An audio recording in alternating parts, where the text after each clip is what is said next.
Hello friends, কেমন আছো তোমরা সবাই? আজ সকাল থেকে না প্রচুর ব্যস্ততা। সকাল থেকে কারেন্ট ছিল না, আর এই কারেন্ট না থাকার মধ্যে দিয়ে আজ একটা ভীষণ ভালো শিক্ষা নিলাম জীবনে। সেটা হচ্ছে কোনো কাজ সকালে করব বলে ফেলে রাখতে নেই।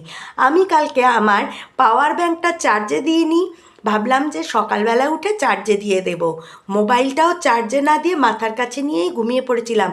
সকালে উঠে দেখি মোবাইলে রয়েছে 8% চার্জ, আর পাওয়ার ব্যাংকে কোনো চার্জই নেই যেটা দিয়ে আমি মোবাইলকে চার্জ আপ করতে পারি। তো আর তোমরা তো জানোই এখন মোবাইলে যদি চার্জ না থাকে আমাদের কীরম পাগল পাগল দশা হয়।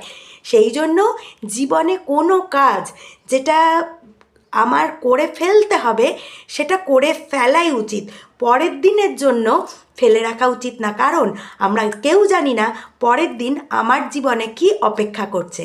তাহলে চলো, এখনকার জন্য টাটা।